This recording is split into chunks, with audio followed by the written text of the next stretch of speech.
Welcome to the series of CSS. Hi, my name is Iman. Welcome to the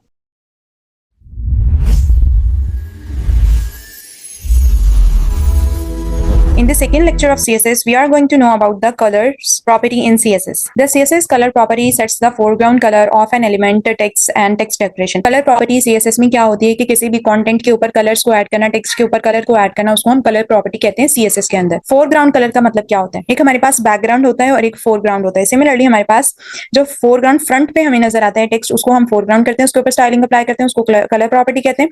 जो back side पे करते हैं उसको background colour कहते हैं। अभी फिलहाल हमारे पास एक बटन दिया हुआ है जिसके ऊपर टेक्स्ट लिखा हुआ है याहू, जो कि फ्रंट पे हमारे पास फोरग्राउंड कलर उसका ब्लैक कलर है, लेकिन बैकग्राउंड कलर उसका ग्रे कलर है। सिमिलरली यही डिफरेंस होता है फोरग्राउंड में और बैकग्राउंड में। जो फ्रंट पे अपीयर होता है फोरग्राउंड और जो बैक पे अपीयर होता है बैकग्राउंड। तो VS कोड के अंदर हम किस तरह कंटेंट के ऊपर कलर प्रॉपर्टी को अप्लाई करते हैं, एक बार हम प्रैक्टिकली इसको व्यू भी कर लेते हैं। ये मेरे पास एक फाइल है index.html के नाम से। हम यहाँ पर बॉयलर प्लेट कोड क्रिएट करते हैं और यहाँ पर टाइटल लिखते हैं लेक्चर 2 CSS। बॉडी टैग के अंदर सबसे पहले हम हेडिंग क्रिएट करते हैं H1। यहाँ पे मैं अपना नाम लिखती हूँ, हाई माई सेल्फ इमान।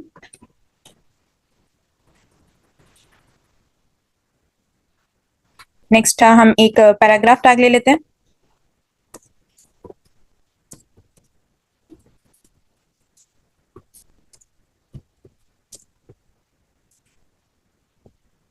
लास्ट में हम एक बटन क्रिएट करते हैं।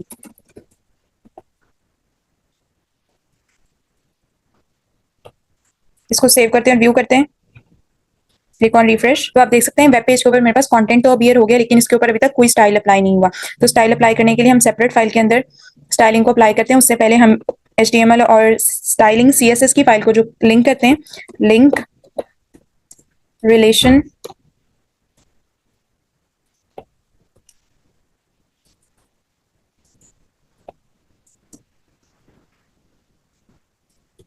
हमारी फाइल का नाम क्या है, स्टाइल CSS। तो ये लिंक हो गई है हमारी HTML CSS की फाइल। अभी हमने H2 के अंदर जो है वो कलर, फोरग्राउंड कलर जो है उसको अप्लाई करना है। H1 heading selector curly braces, colour is equal to colour colon, हमें पर्पल कलर चाहिए, semicolon, control S and refresh. तो जैसे ही मैंने इसको रिफ्रेश किया तो आप देख सकते हैं मेरे पास यहाँ पे हेडिंग के अंदर स्टाइल अप्लाई हो गया, कलर हमारे पास अप्लाई हो गया है फोरग्राउंड कलर। बैकग्राउंड कलर के लिए हम डिफरेंट यूज करेंगे, अभी फिलहाल हम फोरग्राउंड की बात करें। सिमिलरली हम यहाँ पर पैराग्राफ और बटन के अंदर भी कलर्स को चेंज कर सकते हैं। Paragraph selector curly braces, colour colon, हमें कलर कौन से चाहिए, green, semi colon, save and refresh. तो अब मेरे पास यहाँ पर पैराग्राफ में भी ग्रीन कलर जो है अप्लाई हो गया है। नेक्स्ट हम बटन के अंदर कलर को ऐड करते हैं।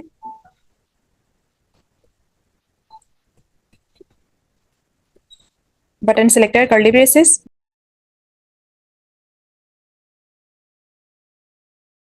हमें यहाँ पे कौन सा कलर चाहिए, हमें यहाँ पर डार्क ब्लू कलर चाहिए, semi colon, save and view, refresh. तो जैसे ही मैंने इसको रिफ्रेश किया तो याहू जो मेरे पास ब्लैक में था वो ब्लू में अपीयर हो गया, लेकिन बैकग्राउंड कलर बटन का अभी भी वही है, क्योंकि अभी हमने सिर्फ फोरग्राउंड कलर के ऊपर स्टाइलिंग अप्लाई की, बैकग्राउंड के ऊपर अप्लाई नहीं की। कलर प्रॉपर्टी को हम डिटेल में डिस्कस कर लेते हैं। Colour property MDN। तो यहाँ पे आप देख सकते हैं लिखा हुआ है the colour CSS property gets the foreground, means the front colour जो है वो चेंज होगा हमारे पास कंटेंट का। तो यहाँ पे लिखा हुआ आ रहा है हमारे पास कलर। ये कलर सिस्टम्स होते हैं कि हम डिफरेंट सिस्टम्स को यूज करके कलर्स को चेंज कर सकते हैं। यहाँ पे हमें रेबेका कलर दिया हुआ है, अगर हम यहाँ पर रेड कलर चेंज करेंगे तो हमारे पास रेड कलर अपीयर हो जाएगा। By changing the name, code की मदद से हम कलर चेंज कर सकते हैं, RGB की मदद से, HSL की मदद से, HW परसेंटेज, ये सारे जो है कलर सिस्टम होते हैं जिसको हम इसी लेक्चर में नेक्स्ट जाकर डिटेल में डिस्कस करेंगे। अभी फिलहाल हमने यहाँ पर कलर प्रॉपर्टी फोरग्राउंड की डिस्कस की है। तो नेक्स्ट हम बात करने वाले हैं background colour. Background colour property in CSS क्या होता है? Background colour property sets the, जैसे नेम रिप्रेजेंट कर रहा है कि किसी भी एलिमेंट का बैकग्राउंड कलर को चेंज करने के लिए हम कौन सी प्रॉपर्टी यूज करते हैं, बैकग्राउंड कलर प्रॉपर्टी। इसकी टिप है use a background colour. Background colour property क्यों यूज करते हैं? ताकि हमारे पास जो फोरग्राउंड में टेक्स्ट है, कॉन्टेंट है, वो रीडेबल हो जाए, प्रोमिनेंट हो जाए, ताकि ईजी हो जाए हमारे लिए एज अ रीडर, व्यूअर, उसको यूज करने में, देखने में, पढ़ने में। हम इसको प्रैक्टिकली व्यू भी कर लेते हैं। अभी जो हमने कोड लिखा उसके ऊपर ही हम जो है वो बैकग्राउंड कलर अप्लाई कर लेते हैं। स्टाइल के अंदर जाकर यहाँ पर हमने कलर यूज किया तो हम यहाँ पे दूसरी प्रॉपर्टी यूज करेंगे, बैकग्राउंड कलर। यहाँ पे हमने बैकग्राउंड कलर ले लिया है पिंक, इसको सेव करते हैं, व्यू करते हैं, रिफ्रेश। तब आप देख सकते हैं यहाँ पर हेडिंग के ऊपर मेरे पास बैकग्राउंड में पिंक कलर अप्लाई हो गया है। पिंक कलर सिर्फ टेक्स्ट के ऊपर अप्लाई नहीं हुआ, बैकग्राउंड के जितनी भी पूरी लाइन है 100% स्पेस है हेडिंग के लिए वो सारी ऑक्यूपाई, क्योंकि हमें पता है कि हेडिंग टैग हमारे लिए एक ब्लॉक एलिमेंट है जिसने पूरी की पूरी विड्थ जो है ऑक्यूपाई कर ली, इसीलिए पूरी की पूरी लाइन के ऊपर बैकग्राउंड कलर जो है वो अप्लाई हो गया। सिमिलरली अगर मुझे पैराग्राफ में ऐड करना है तो मैं पैराग्राफ में भी बैकग्राउंड कलर को इंप्लीमेंट करेंगे और इसकी वैल्यू हमें अगर कुछ भी सेट करनी है तो हम कर सकते हैं। हमें ब्लांच्ड एलिमेंट कलर सेव करना है, इसको सेव करते हैं, व्यू करते हैं, रिफ्रेश करते हैं, तब आप देख सकते हैं कि ब्लांच्ड एलिमेंट कलर मेरे पास पैराग्राफ टैग के अंदर ऐड हो गया है। इसी तरह हम स्टाइल कर सकते हैं बटन को। हमें बैकग्राउंड अगर इसको कलर ब्लैक देना है और टेक्स्ट व्हाइट देना है तो हम यहाँ पे हम इसको व्हाइट दे सकते हैं। इसको सेव करते हैं और व्यू करते हैं, तब आप देख सकते हैं कि मेरे पास यहाँ पर बटन के अंदर भी स्टाइलिंग अप्लाई हो गई है, बैकग्राउंड कलर प्रॉपर्ली ब्लैक हो गया है और टेक्स्ट जो फोरग्राउंड में है वो व्हाइट कलर में अपीयर हो गया। यूजुअली कुछ वेबसाइट्स हमने देखी होंगी जिसके ऊपर सिर्फ यहाँ पे बैकग्राउंड कलर के बजाय सिर्फ बैकग्राउंड लिखा होता है। मैं यहाँ पर सिर्फ अभी बैकग्राउंड कर रही हूँ, उसको सेव करते हैं और व्यू करते हैं क्या रिजल्ट अपीयर होंगे, रिफ्रेश करते हैं तो अब मेरे वेब पेज के ऊपर कोई भी डिफरेंस यहाँ पर नहीं अपीयर हुआ। बैकग्राउंड मैंने लिखा तब भी मेरे पास स्टाइल जो है वो बैकग्राउंड में अप्लाई हो चुका है, लेकिन बैकग्राउंड में हमारे पास डिफरेंट प्रॉपर्टीज आ जाते हैं। जैसे ही मैं यहाँ पर बैकग्राउंड एंटर करती हूँ, फॉर एग्जाम्पल मैं यहाँ लिख रही हूँ बैकग्राउंड, तो अब आप देख सकते हैं बैकग्राउंड में मेरे पास काफी सारे ऑप्शंस आ जाते हैं। Background image, position, size, clip, attachments, blend mode, origin, ये सारी प्रॉपर्टीज आ जाते हैं। तो हम यहाँ पर सिर्फ सिंपली बैकग्राउंड नहीं लिखेंगे, हम प्रॉपर यहाँ पे लिखेंगे बैकग्राउंड कलर, ताकि कोडर रीडर को एज पढ़ने में आसानी हो कि यहाँ पर कौन सा बैकग्राउंड प्रॉपर्टी है जो यूज किया गया है।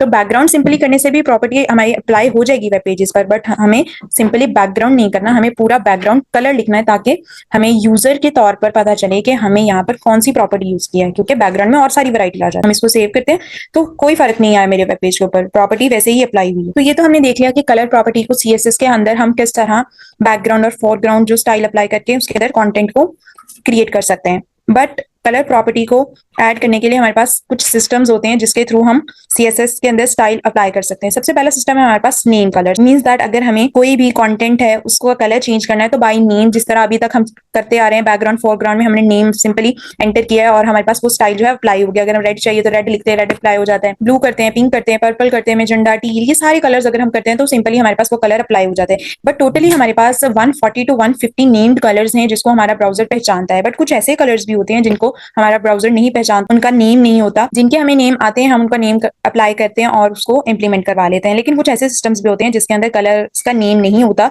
तो उसके लिए हम डिफरेंट कलर सिस्टम्स को यूज करते हैं। फिलहाल हम नेम कलर सिस्टम को एक बार अप्लाई करके देखते हैं कि VS कोड के अंदर किस तरह इंप्लीमेंट होगा। तो ये देखें कि यहाँ पर जो मैंने पहले फोरग्राउंड और बैकग्राउंड के लिए सिंपली नेम्स कलर यूज किए होंगे, तो यहाँ पर हम रेड यूज कर लेते हैं, बैकग्राउंड कलर को भी फिलहाल रिमूव कर देते हैं।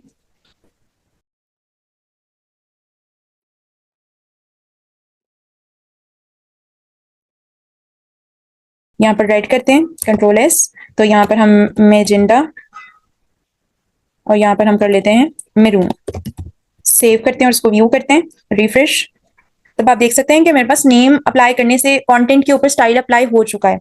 लेकिन कुछ ऐसे कलर्स भी होते हैं जिसके हमारे पास नेम नहीं आते। अब हमें इतने सारे नाम कलर्स के याद रखना बहुत मुश्किल, अब हमें तो कुछ ही कलर्स का पता है, red, green, blue, yellow, purple, violet, indigo, magenta, maroon, teal, ये सारे कलर्स का पता है। लेकिन कुछ ऐसे बहुत सारे कलर्स हैं जिनका हमें नाम नहीं आता, तो उसके लिए हम कुछ और कलर सिस्टम्स को यूज करते हैं। तो नेक्स्ट सिस्टम है हमारे पास कलर सिस्टम इन सीएसएस, वो है RGB colour system. RGB stands for R for red, G for green and B for blue. हमारे पास तीन ही प्राइमरी कलर्स होते हैं, रेड, ग्रीन एंड ब्लू। इन्हीं के मिक्सचर से हम नेक्स्ट और कितने सारे वैरायटी ऑफ द कलर्स बना सकते हैं। These parameters define the intensity of each colour components. They can be specified as numbers value between 0 to 255, where 0 represent no intensity and 255 represent the full intensity. Means that red, green, blue, red की हमारे पास 0 से लेकर 255 तक range है, इसके between हम किसी भी रेंज को सिलेक्ट करेंगे तो उस शेड में रेड कलर हमारे पास कहीं पर डार्क आएगा, ज्यादा वैल्यू लेंगे तो ज्यादा इंटेंसिटी आएगी, कम वैल्यू लेंगे तो कम इंटेंसिटी आएगी, मिडल लेंगे तो मिडल आएगी। सिमिलरली ग्रीन का भी पैरामीटर सेम होता है 0 से 225 तक, इसके बिटवीन हम जितना मर्जी शेड्स ग्रीन के ले सकते हैं। ब्लू के भी हमारे पास 0 से 225 तक होते हैं कि हम 0 से लेकर 225 तक कितनी रेंज ग्रीन की लेना चाहते हैं, कितनी शेड्स लेना चाहते हैं, तो हम उस हिसाब से रेंज को सिलेक्ट करेंगे। तो ये हमारे पास एक चार्ट बना हुआ है कि किस तरह हम दो कलर्स को मिक्स करेंगे तो नेक्स्ट हमारे पास बनेगा। हम इसको और डिटेल में पढ़ लेते हैं। RGB colour is a model that uses red, green and blue light to create a wide range of colours, mean that red green and blue colours को आपस में मिक्स करते हैं तो हमारे पास डिफरेंट कलर्स बन जाते हैं। In an additive colour model meanings the colours are combined to produce other colours with all three in equal amount producing white. हमारे पास ये दिया हुआ है कि अगर हमें तीनों कलर्स को इक्वल प्रोपोर्शन में ऐड करेंगे तो व्हाइट कलर अपीयर होगा, ग्रीन एंड रेड को करेंगे तो येलो कलर अपीयर होगा, रेड एंड ब्लू को मिक्स करेंगे तो हमारे पास purple colour, blue and green को मिक्स करेंगे तो इस तरह का हमारे पास स्टील सा कलर अपीयर होगा।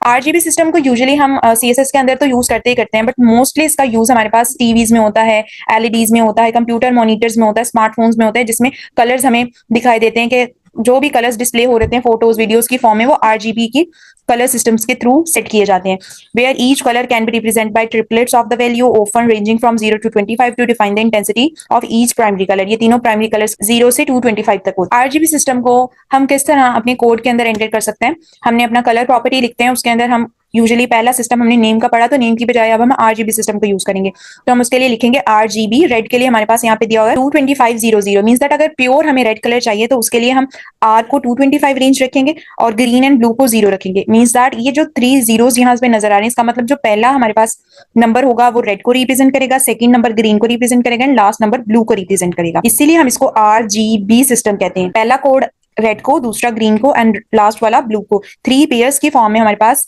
ये कलर सिस्टम अपीयर होता है। अगर हमें रेड चाहिए तो 225 रेड का सेट करेंगे, ग्रीन एंड ब्लू को 0। इसीलिए अगर हमें ग्रीन चाहिए तो ग्रीन को हम 225 रखेंगे और रेड और ब्लू को 0। सिमिलरली अगर हमें ब्लू चाहिए तो हम ब्लू को 225 रखेंगे, बाकी दोनों कलर्स को 0 रखेंगे। लेकिन अगर हमें ब्लैक चाहिए तो ब्लैक के लिए हम तीनों कलर्स को 0 रखते हैं, और अगर हमें व्हाइट चाहिए तो हमें तीनों कलर्स इक्वल प्रोपोर्शन में चाहिए होते हैं, तो हम उसके लिए 225 225 एंड 225 को, इसको हम अपने वीएस कोड के अंदर एक बार ट्राई करके देखते हैं किस तरह ये अपीयर होगा। तो यहाँ पर मैंने बॉडी टैग के अंदर H1 हेडिंग को यूज किया, जिसके अंदर मैंने कंटेंट ऐड किया, इनकरेज एंड मोटिवेट योरसेल्फ। एक पैराग्राफ ऐड किया, उसके अंदर बीआर टैग्स का भी यूज किया गया है, कुछ मोटिवेशनल लाइंस हैं। बटन ऐड किया गया, एक बटन है मेरे पास याहू, उसके अंदर मैंने HTML एंटिटीज को यूज किया है स्पेस के लिए, एंड एक और बटन किया हुआ है सक्सेस का। हम इसको सेव करते हैं और व्यू करते हैं तो ये कुछ इस तरह से मेरे पास अपीयर होगा, लेकिन अभी तक हमने इसके ऊपर कोई भी स्टाइल अप्लाई नहीं किया। तो स्टाइल में हम जाएंगे, हमें पहले कौन सा, हमें यहाँ पे H1 हेडिंग के अंदर स्टाइल अप्लाई करना है, तो हम यहाँ यूज करेंगे H1 selector, curly braces, enter, colour colon, हम यहाँ लिखेंगे RGB ब्रैकेट। इसके अंदर हमें रेड कलर शो कराना है तो हम 225, बाकी कलर्स को 0 एंड 0 सेव करेंगे। तो ये आप देख सकते हैं कि जैसे ही मैंने आरजीबी सिस्टम के अंदर 22500 ऐड किया तो ऑटोमेटिकली यहाँ पर मेरे पास कलर पिकर में रेड शो हो गया। इट्स मीन कि आरजीबी के अंदर जो मैंने कोड लिखा है वो रेड कलर को रिप्रेजेंट कर रहा है। हम इसको सेव करते हैं, देखते हैं हमारे वीएस कोड के अंदर ये अपीयर होगा भी या नहीं। रिफ्रेश करते हैं तब आप देख सकते हैं कि मेरे पास सारी हेडिंग टैग्स क्या हो गई हैं, रेड हो गई है। ये पूरी की पूरी हेडिंग टैग मेरे पास रेड अपीयर हो गई है। सिमिलरली अगर मुझे यहाँ पे कोई और कलर चेंज करना है, मींस दैट मुझे रेड नहीं चाहिए, मुझे और चाहिए, तो मैं यहाँ पर 125 करूंगी तो ये एक ऑरेंज टाइप कलर मेरे पास व्यू हो गया। इसको सेव करते हैं, रिफ्रेश करते हैं तो ये ऑरेंज टाइप कलर हो गया। लेकिन अगर मुझे कोई और शेड चाहिए तो यहाँ पर मैंने इस बार 178 जो है वो ब्लू शेड में लिया है। इसको सेव करते हैं, उसको व्यू करते हैं, क्लिक ऑन रिफ्रेश, तो आपकी बार मेरे पास ऑरेंज की बजाय पिंक कलर हो गया। मींस दैट ये मैंने कोई और शेड, ये इतने सारी वैरायटी हमारे पास कलर्स की है, लेकिन मुझे इन सारे कलर्स को याद करने की जरूरत नहीं है, इनके आरजीबी सिस्टम को भी याद करने की जरूरत। हम इन 3 प्राइमरी कलर्स को यूज करके मिलियन ऑफ द कलर्स बना सकते हैं, उनकी शेड्स क्रिएट कर सकते हैं। तो बेसिकली आरजीबी सिस्टम में हमारे पास सिर्फ 3 ही बेसिक प्राइमरी कलर्स होते हैं, रेड, ग्रीन एंड ब्लू, जिसके रेंजेस को सेट करते करते हम उनके डिफरेंट शेड्स को क्रिएट कर सकते हैं। लेकिन हमें कुछ ऐसे कलर्स हैं प्राइमरी कलर्स जिनके शेड आरजीबी सिस्टम्स के थ्रू हमें पता होने चाहिए। फॉर एग्जाम्पल जैसे रेड है हमारे पास, इसका आरजीबी सिस्टम क्या है, आर हमने 255 लिया है, जी एंड बी दोनों हमने रेड, ब्लू एंड ग्रीन जो है वो 0 लिए हैं। ग्रीन आरजीबी सिस्टम है, इसका हमने लिया है 0, 225 हमने ग्रीन सेट किया है, रेड एंड ब्लू 0 लिया है। इसी तरह ब्लू के लिए हमने रेड और ग्रीन को 0 रखा है और ब्लू के लिए 225। ब्लैक के लिए हमने तीनों को 0 किया हुआ है और व्हाइट के लिए हमने तीनों को 255 सेट किया हुआ है। तो इस तरह ये हम आरजीबी सिस्टम के अंदर कोड को लिख के कलर सेट्स कर सकते हैं। अभी फिलहाल हमने H1 हेडिंग के अंदर आरजीबी सिस्टम को यूज किया है, अब हम पैराग्राफ टैग्स के अंदर भी और बटन के अंदर भी ऐड करते हैं। P as a selector, curly braces, enter, colour colon, हमें कौन सा कलर चाहिए उस हिसाब से हम आरजीबी सिस्टम लेंगे उसका। तो पैराग्राफ के हिसाब से हम कलर लेंगे, हमें कौन सा आरजीबी सिस्टम चाहिए। अगर हमें कोई भी आरजीबी सिस्टम यहाँ से सिलेक्ट करना है तो हम गूगल भी कर सकते हैं, यहाँ से हम सर्च करेंगे कलर पिकर,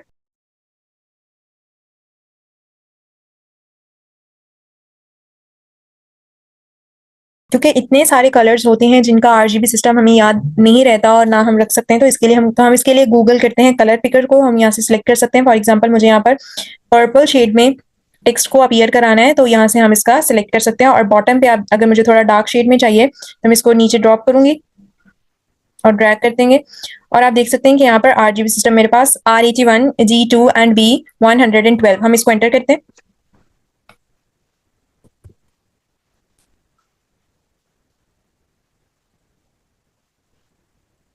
तो जैसे ही मैंने RGB सिस्टम इसको एंटर किया तो ऑटोमेटिकली यहाँ पर मेरे पास पर्पल कलर क्या हो गया, अपीयर हो गया। हम इसको सेव करते हैं, व्यू करते हैं,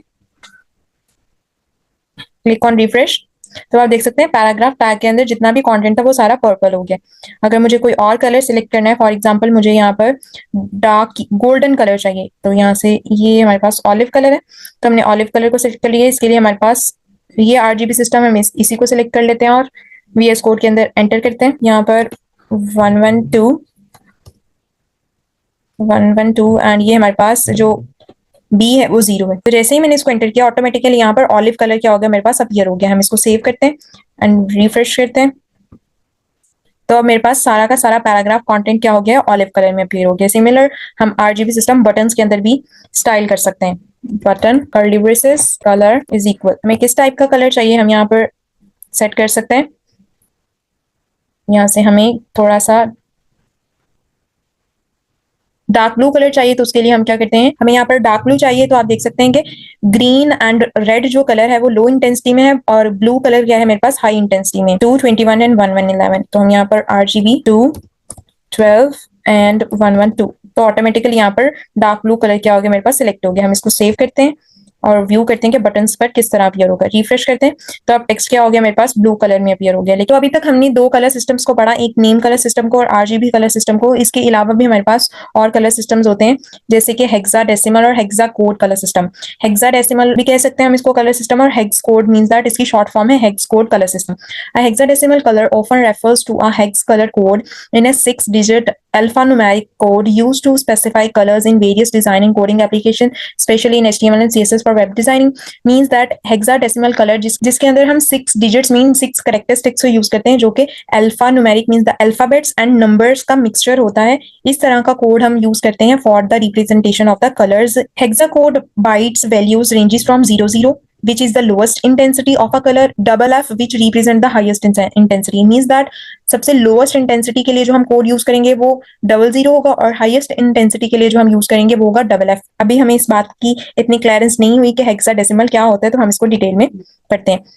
हेक्साडेसिमल के अंदर हमारे पास लेटर्स हम यूज करते हैं वो 0 1 2 3 4 5 16। हेक्सा मीन 16 होता है, तो इसके लिए हम 16 अल्फा न्यूमेरिक डिजिट्स को यूज करते हैं। पहले हमारे पास 0 से 9 तक 10 हमारे पास डिजिट्स हैं, उसके बाद 6 जो है वो हमारे पास अल्फाबेट्स हैं, ABCDEF। ए यूजुअली हमारे पास 10 को रिप्रेजेंट करता है, B 11 को, C 12 को, 13 को, 14 को, 16 को, 15। ये हमारे पास 16 जो है वो हेक्साडेसिमल नंबर्स जो है यहाँ पर लेटर्स अपीयर हो जाते हैं। कलर हम इसके अंदर इसको इंप्लीमेंट कैसे करते हैं, VS कोड के अंदर हम अपना सिलेक्टेड यूज करते हैं, उसके अंदर हम अपनी कलर प्रॉपर्टी को यूज करते हैं, कॉलन लगाते हैं और हैशटैग लगाकर आगे अपना सारा कोड लिखते हैं। जो फर्स्ट 2 लेटर्स होते हैं वो R को रिप्रेजेंट करते हैं, नेक्स्ट 2 G को एंड लास्ट B को। ये RGB सिस्टम का ही एक एडवांस सिस्टम है, उसको ही थोड़ा हमने चेंज करके हेक्साडेसिमल कोड सिस्टम जो है वो बनाया। RGB सिस्टम से ही हेक्साडेसिमल सिस्टम इंट्रोड्यूस करवाया गया, इसीलिए फर्स्ट 2 लेटर्स जो होते हैं वो R को रिप्रेजेंट करते हैं, नेक्स्ट 2 G को और लास्ट 2 B को।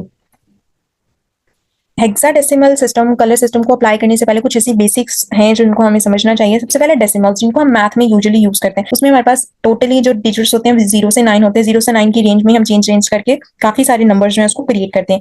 इसको हम डेली लाइफ मैथ के अंदर यूज करते हैं। बेस 10 होती है। बेस 10 का मतलब क्या होता है, बेस 10 का मतलब होता है कि हमारे पास यहाँ पर 3 डैशेस दिए हुए, यहाँ पे हमें फिल करनी है कि हम फर्स्ट के अंदर क्या फिल कर सकते हैं। हमारे पास रेंज होती है 0 से लेके 9 तक, हम 0 से 9 तक इसके अंदर कोई भी नंबर पुट कर सकते हैं। सिमिलरली सेकंड डैश के अंदर भी हमारे पास 0 से 9 तक फुली रेंज होती है, हम कोई भी इसके अंदर नंबर 0 से 9 तक की रेंज में एंटर कर सकते हैं। सिमिलरली थर्ड के अंदर भी हमारे पास 0 से 9 तक कितनी रेंज हो सकती है कि हम 0 से 9 तक उसके अंदर नंबर एंटर कर सकते हैं। इसी तरह अगर मैंने यहाँ पर 0 सिलेक्ट किया है, यहाँ पर भी मैंने 0 सिलेक्ट किया है और यहाँ पर भी 0 सिलेक्ट किया है, मैंने 3 जो है वो डैशेस के अंदर एक ही नंबर को सिलेक्ट किया, इसलिए जो लोएस्ट रेंज बनती है वो हमारे पास 000 बनती है और जो हाईएस्ट रेंज बनती है वो मेरे पास 9 बनती है।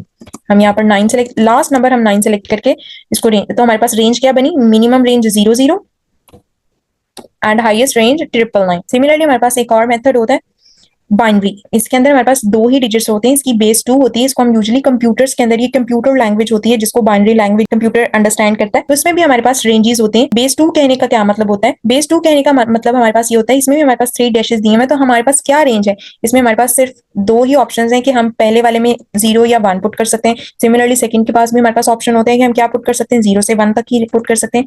इसी तरह 3 के अंदर भी हमारे पास यही ऑप्शंस होते हैं कि हम 0 या 1, इन 2 ही ऑप्शंस के अलावा और कोई थर्ड ऑप्शन नहीं होता कि हम क्या सिलेक्ट कर सकते हैं। तो अगर मैंने यहाँ पर 1 सेलेक्ट किया है, यहाँ पे भी 1 सेलेक्ट किया है और यहाँ पर भी 1 सेलेक्ट किया है, इसका मतलब क्या है कि हमारे पास जो हाईएस्ट रेंज है वो 111 है और लोएस्ट रेंज क्या है 000। इसके बिटवीन हम कोई भी रेंज ऐड कर सकते हैं। थर्ड एंड लास्ट हमारे पास है वो होता है हेक्साडेसिमल।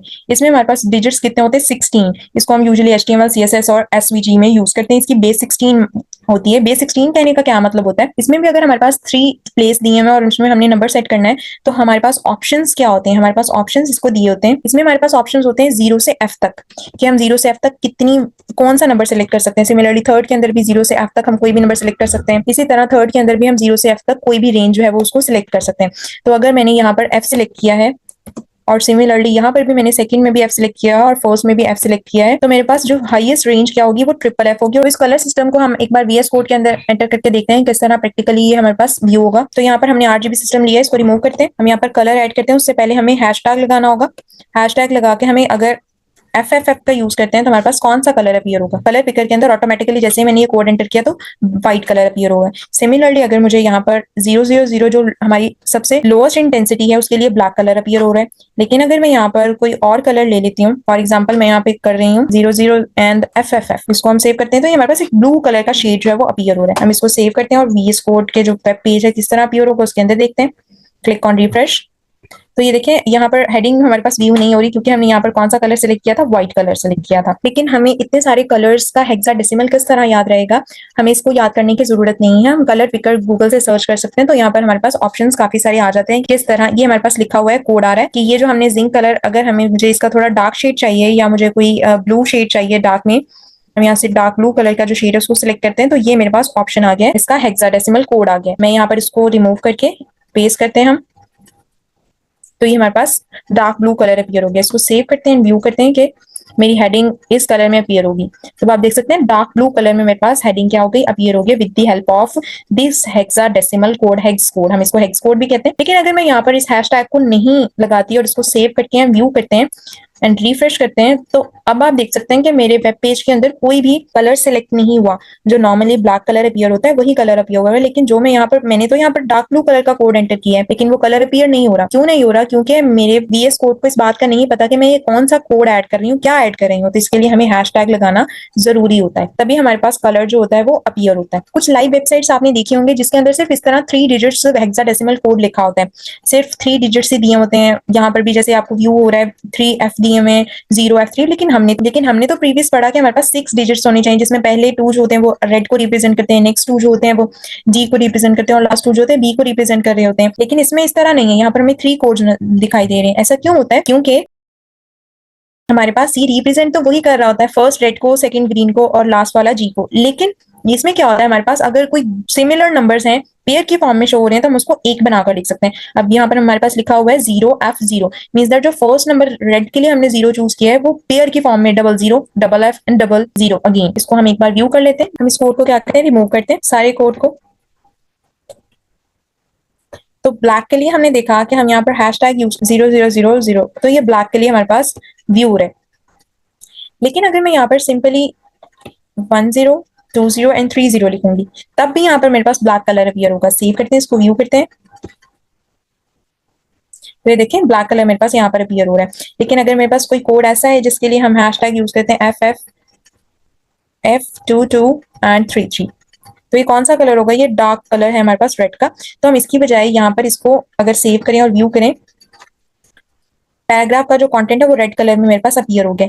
लेकिन अगर मैं इस कोड की बजाय सिंपली F2 एंड 3 लिखूं, तब भी मेरे पास वो ही कलर अपीयर हो रहा है। तो हम इसको सेव करते हैं और रिफ्रेश करते हैं, तो मेरे वेब पेज के ऊपर कोई चेंज नहीं आया। इट्स मीन अगर हमें ये वाला कोड यूज करते हैं या फिर इस कोड को यूज करते हैं, दोनों का सेम मतलब होता है। मींस दैट जो फर्स्ट F है ये 2 टाइम्स आया है, जो हमारे पास 2 है ये भी 2 टाइम्स आया है कि वो पेयर की फॉर्म में आए हैं, इसीलिए हम उसको 6 डिजिट्स लिखने के बजाय 3 डिजिट्स भी लिखकर रिप्रेजेंट कर सकते हैं अगर वो सिमिलर पेयर की फॉर्म्स में आ रहे हैं। अदरवाइज हम 6 डिजिट्स लिख के उसको रिप्रेजेंट कर सकते हैं, लेकिन अगर सिमिलर है तो हम 3 डिजिट्स लिख के भी इसको रिप्रेजेंट कर सकते हैं। तो हमारे वेब पेज के अंदर वो स्टाइल ऑटोमेटिकली क्या हो जाएगा, अप्लाई हो जाएगा। Hope so you understand the concept of the colour system in CSS।